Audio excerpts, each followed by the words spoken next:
देखिए, Donald Trump के शपथ ग्रहण में भले ही अभी वक्त हो, लेकिन उनके फैसलों से दुनिया भर में बदलाव की दस्तक साफ सुनाई दे जा रही है। अपने चुनावी कैंपेन से लेकर चुनावी जीतने के बाद पहले संबोधन तक ट्रंप युद्ध रोकने के दावे करते रहे हैं, लेकिन इन तमाम दावों के दरमियान ना तो इजराइल शांत है, ना ही हिजबुल्लाह। दोनों एक दूसरे पर लगातार रॉकेट बरसा रहे हैं। इस बीच इजराइल के नए रक्षा मंत्री ने ईरान को परमाणु ठिकानों पर हमले की खुली चुनौती दे दी है। उम्मीद थी कि ट्रंप की वापसी से मिडिल ईस्ट में शांति लौटेगी, हालांकि फिलहाल हालात जुदा है।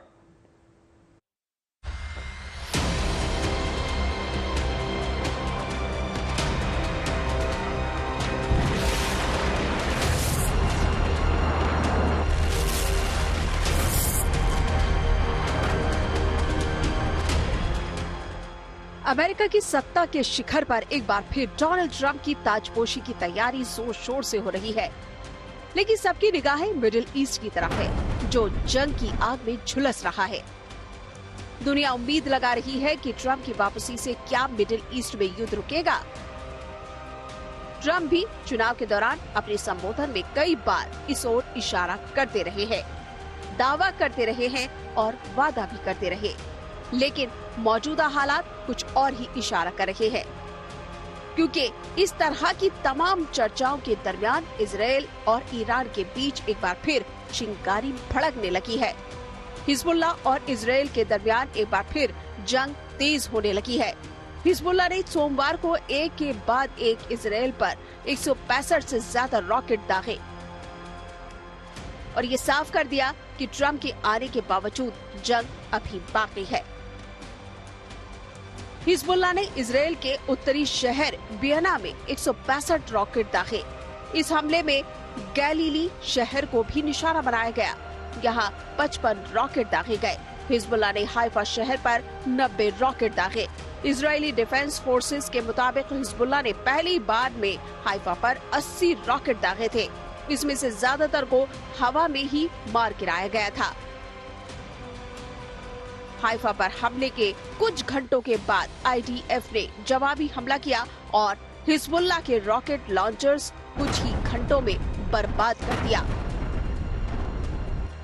माना जा रहा है कि इजराइल पर हिजबुल्लाह का ये हमला उसके कमांडर सलीम जमील अय्याश की हत्या का बदला था।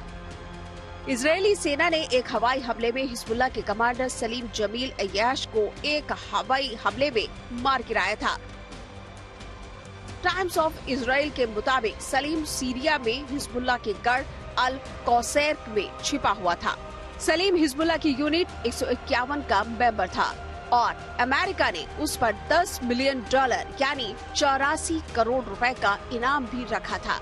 वो लेबनान के प्रधानमंत्री रफीक हरीरी की हत्या के लिए भी जिम्मेदार माना जाता था। एक तरफ इजराइल और हिजबुल्लाह के दरमियान आग भड़की तो उसका असर इजराइल और ईरान के बीच जारी तलखी पर भी पड़ा। इजराइल ने अब ईरान को खुली धमकी दी है। इजराइल के नए रक्षा मंत्री ने सेना के जनरल स्टाफ के साथ पहली ही बैठक में ईरान के परमाणु ठिकानों पर हमले की सीधी चेतावनी दी। रक्षा मंत्री इजराइल कॉट्स ने कहा कि ईरान के परमाणु ठिकानों पर हमले का खतरा पहले से कहीं ज्यादा है। उन्होंने कहा कि हम इजराइल के अस्तित्व को जो खतरा है उसे नाकाम और खत्म करने के बेहद करीब है। इजराइल के रक्षा मंत्री ने ये भी कहा कि ये सही समय है। अब ईरान पर हमला हुआ तो उसे कोई बचा नहीं सकता है। ईरान को ये धमकी उस दिन दी गई जब अमेरिका के राष्ट्रपति डोनाल्ड ट्रंप ने माइक वॉल्ट्ज को अपने राष्ट्रीय सुरक्षा सलाहकार के तौर पर चुना है। सुनिए, कुछ दिन पहले फॉक्स न्यूज के साथ बातचीत में उन्होंने कहा था कि सैन्य धमकी और ताकत का इस्तेमाल ही ईरान को परमाणु बम बनाने से रोक सकता है। I think at this point, the only thing that is going to stop the Supreme Leader from his nuclear obsession is a very credible use and threat of military force. Look, nobody wants war, nobody wants a conflict, but this is about deterrence. And at this point, with Iran believing they are this close, remember they have to have the fissile material, but also the ballistic missiles and the ability to weaponize it. I think this is the only thing that will stop him. And what does that mean? That means a very clear statement from the commander-in-chief. We did not get that. Mike Waltz ने ये भी कहा कि अगर Israel Iran को atom bomb बनाने से रोकने के लिए कार्रवाई करता है तो हमें उसका साथ देना चाहिए। वॉल्स का ये बयान बेहद अहम है क्योंकि वो अब अमेरिका के लिए बड़े रणनीतिक फैसले लेने वाले पद पर बैठने वाले हैं। Importantly, selling the Israelis, giving the Israelis the technical, sophisticated military equipment that they've been asking for and haven't been getting from this administration. Will not allow Iran to have a bomb. What does that mean? What are we prepared to do to stop it? The Israelis are very clear, and we, one, need to be clear alongside them, but two, need to be clear to the region that we will support Israel if they have to take action. अपने पिछले राष्ट्रीय कार्यकाल के दौरान America के नवनिर्वाचित राष्ट्रपति Trump का ईरान के खिलाफ सख्त रुख रहा था।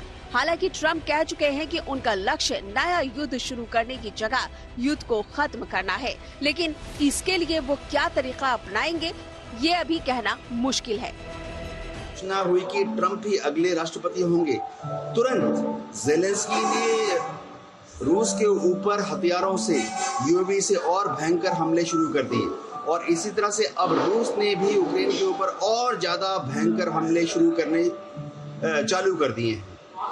इजराइल ने तो पिछले 3 दिन से लगातार ज्यादा से ज्यादा संख्याओं में, कभी किसी दिन 50, किसी दिन 60, किसी दिन 100 हवाई हमले हिजबुल्लाह के ऊपर शुरू कर दिए हैं। शायद ऐसा करके नेतन्याहू या ज़ेलेंस्की डोनाल्ड ट्रंप को और उनके आने वाले एडमिनिस्ट्रेशन को दिखाना चाहते हैं कि वह अमेरिका की नए एडमिनिस्ट्रेशन की परवाह नहीं करते और युद्ध जारी रहेंगे जब तक कि या तो रूस नहीं हार जाता या जब तक कि हमास, हिजबुल्लाह और ईरान नहीं हार जाते। पिछले साल अक्टूबर से इजराइल और हमास के बीच जो युद्ध शुरू हुआ वो 1 साल के अंदर इजराइल और लेबनान से लेकर इजराइल और ईरान के बीच तक जा पहुंचा है। ट्रंप की जीत के बाद अब सबकी निगाह इस बात पर लगी है कि क्या मिडिल ईस्ट में युद्ध रुकेगा। Bureau report, good news today.